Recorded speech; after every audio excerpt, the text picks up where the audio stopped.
Kisah Nabi Ismail yang akan disembelih oleh Nabi Ibrahim adalah cerita penuh keteguhan iman, pengorbanan dan ketaatan kepada Allah yang sangat mengharukan. Ketika Nabi Ismail mulai menginjak usia remaja, Nabi Ibrahim bermimpi bahwa Allah memerintahkannya untuk menyembelih putranya. Mimpi ini bukanlah mimpi biasa, melainkan perintah langsung dari Allah yang harus dipatuhi dengan penuh keikhlasan.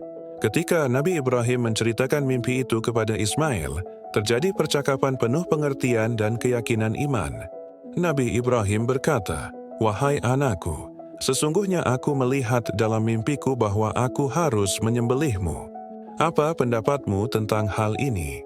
Nabi Ismail menjawab dengan penuh keteguhan hati, "Wahai ayahku, lakukanlah apa yang diperintahkan kepadamu oleh Allah. InsyaAllah engkau akan mendapatkan aku termasuk orang-orang yang sabar."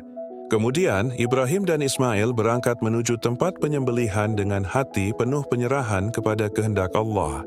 Mereka menyiapkan segala sesuatunya, dan Ibrahim membaringkan Ismail dalam posisi tengkurap dengan leher di bawah pisaunya, agar Ismail tidak melihat wajah ayahnya, dan Ibrahim pun dapat menjalankan perintah Allah tanpa rasa iba yang berlebihan.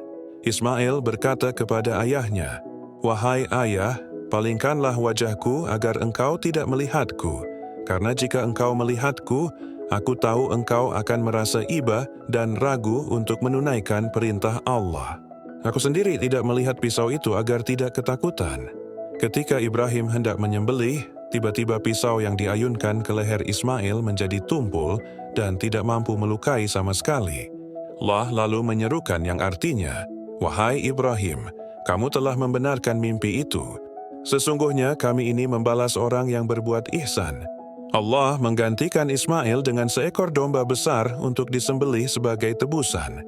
Nabi Ibrahim pun sangat bersyukur dan menyembelih domba itu sebagai tanda ketaatan dan rasa syukur kepada Allah. Kisah ini menjadi asal mula ibadah kurban yang diperingati umat Islam dalam Hari Raya Idul Adha, sebagai pelajaran tentang ketulusan, ketaatan, sabar, dan keikhlasan dalam beribadah kepada Allah. Inti utama hikmah kisah ini adalah ketaatan penuh Nabi Ibrahim dan Ismail kepada perintah Allah tanpa ragu. Keikhlasan dalam pengorbanan yang hanya mengharap ridha Allah, keberanian menerima dan melaksanakan ujian yang berat demi iman. Pelajaran penting tentang kesabaran dan tawakal. Kisah ini termaktub dalam surat As-Saffat ayat 19 dan menjadi salah satu contoh terbesar tentang pengorbanan dan keimanan dalam Islam.